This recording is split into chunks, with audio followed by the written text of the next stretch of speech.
Well, welcome back to the Dynodaze video. As you can see, an EG Civic.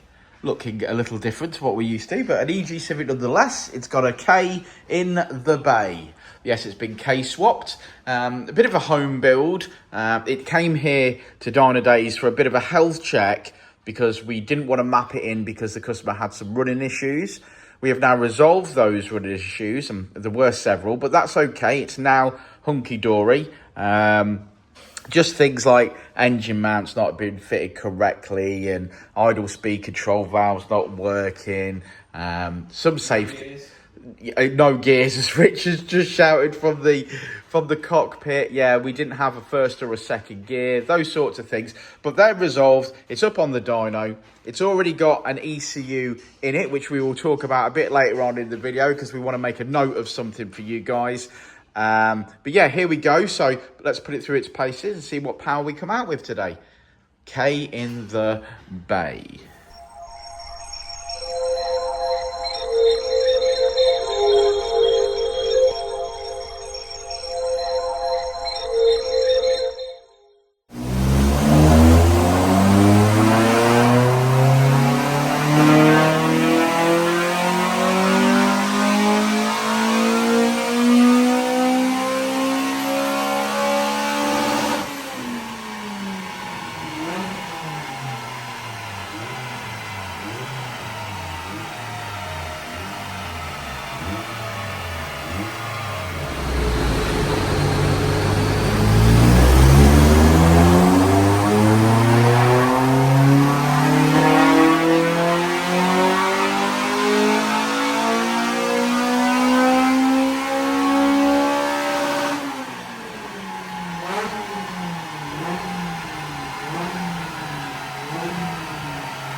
Got an alarm about to go off. Hey guys. Yeah, it's a reset. There you It's go. got an old 80s alarm on it or something. It's not an 80s alarm. It looks like it's actually got a digital display in it for the night. It's like a Tamagotchi. Yeah, Remember them? Mine used Yeah. to die at school. Yeah. Die. Because I was playing Sonic. There'd only be a certain age group that'd understand what you meant. What, a Tamagotchi is? Yeah. Yeah, maybe. Yeah. It was like around the days of Tetris on the Game Boy, wasn't Yeah, it? yeah. Anyway, I digress. This car, what year is this car?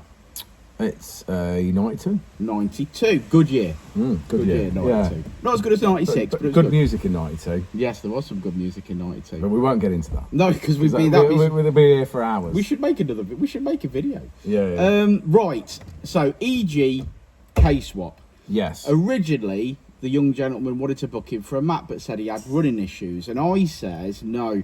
Let's not do that. Well, he was 3 hours away, weren't he? So Yeah. he said, no point you travelling 3 hours and then getting here, and then it's not going to go through a mapping slot because you've already said you think you've got issues. So, like Dan says, the best thing to do is have you in, have a look at it, go over it first of all. So that's exactly what we did. Unfortunately, with this car, I could see straight away that there were certain things that I didn't like the look of. Just by popping the hood. Just by popping the bonnet and having a look. It's definitely a home build. I would class it as a home build.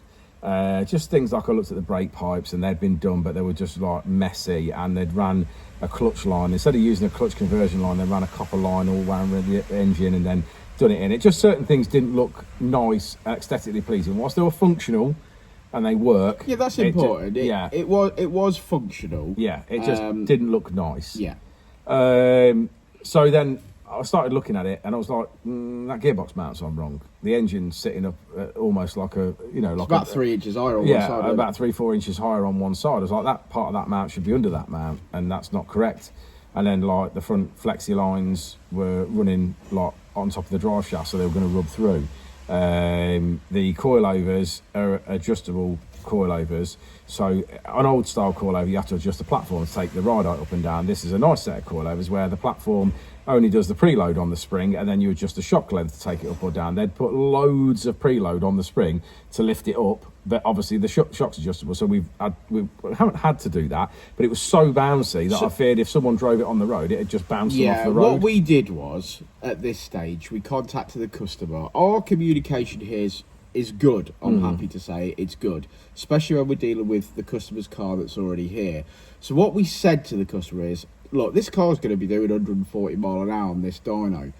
Let's rectify what we can safety-wise, safety issues, to get the car to a point where, yes, now we can start driving it on the dyno. So those things got rectified. Yeah, I mean, his main issue was that it got an idling issue, and he thought it was the map on the ECU. That turned out to be the idle speed control valve, so we sorted that out. But other things that we noted was there was no one-way check valve to the brake servo, so we've done that. We've put the engine mount obviously the correct way. We've sorted the brake lines out. We've sorted the suspension out, put the springs on properly, and done that and sorted that out so that it can be driven. Generally gone through, just like checked oil and water levels and things like that. There is still a list of other things that we have noted that are not necessarily safety concerns and stopping us from doing our dyno, but certainly would want attention before it actually went on the road. Yeah, I don't believe we've got an MOT. This car currently doesn't have an MOT on it, so we've just advised and gave him a full health check, and then obviously done what we classed as safety for us to get it on the dyno. Oh, we didn't have any gears. Oh yeah, no first or second gear. No first or second gear. The customer was adamant. He said, "I've had first, second gear." I said, "No, you've had third and fourth gear. Yeah, you haven't had first and second." So we've sorted that out. Basically, that was just the bracket that bolts on the top of the gearbox. There's 2 adjustment points for the cable, and it was in the wrong location, so he never had first or second. But rectified, and sorted that out. So it just one of those things where it just needed a few little bits to get through. Finishing pieces just to get it through. But it's mapped up really, really well. The only thing I'll say to you is, please stop buying ECUs from people that say, "Oh, there's this ECU, it's mapped." It's not mapped. It might have a map file on it or a base file on it of some description. But either way, it's not mapped for the car that you're about to put it on. There's no point buying a second-hand ECU from someone if you think that's an option to put on your car and start driving around the town. Yeah, but unfortunately, they are being sold as such, though. Yeah, they're being sold as, this has got a map on it. Stage 1 map. This has got a stage 1 map on it for your mods. Put it on your car.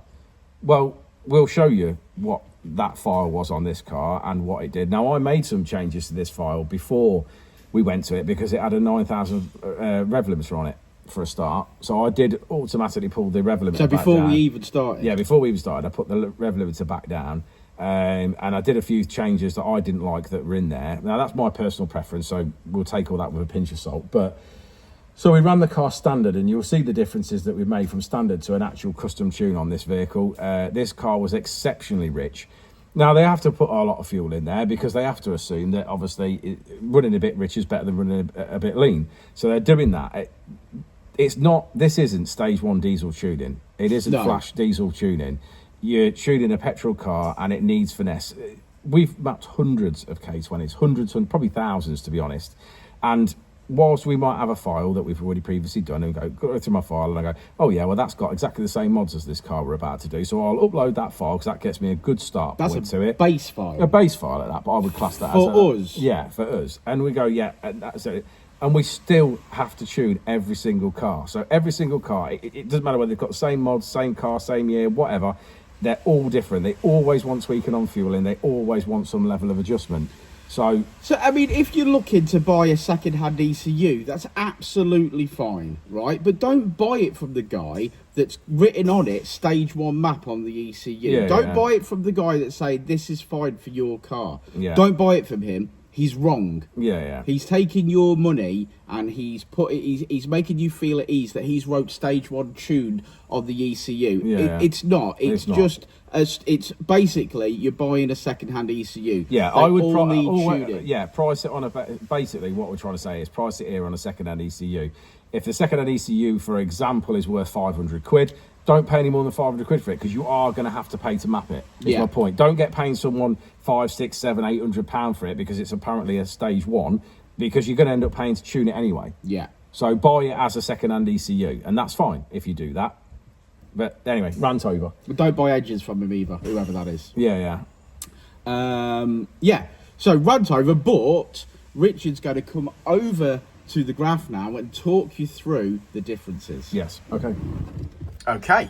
Right, so as you can see there... Red line as she came in, blue line as she leaves. So exactly the same modifications on this car regardless, nothing's changed, we've just tuned at that point. So you can see basically before the VTEC crossover, there's a good chunk of power been made there. Obviously VTEC crossover and then a good chunk of power made at the top end. It just shows you the difference that actual tuning makes. I don't know whether you can see the AFR line there, I think you can. Basically at the end there, from sort of around 7.7 to 8.6, because I did take that rev limiter down to 8.6. That's currently sat at a 10.5. You wouldn't run a turbo car at that level of fuel. So that just shows you exactly what the it's that word finesse that you use. That just shows you what you're not buying for your money, is what I'm going to say there. Yeah. But, so get an ECU, get it custom tuned. Whatever ECU that you're buying, you are going to get it tuned. So as Richard said, base the price of the ECU that you're buying on the fact that it's just an ECU that can be tuned, not on the fact that it's got a map on it, because it won't be good enough. Yeah, 100%. And if you've got a K-swap or an EP3 or an FN2 or a DC5 or an FD2 or whatever you've got that's Honda, we'd love to see it. If you need any help, please do pick up the phone and call us, or drop us a text, or find us on Instagram and Facebook and all that delightful stuff. And we're happy to help, and we look forward to it. But for now, we'll see you on the next one, won't we, Richard? We will indeed.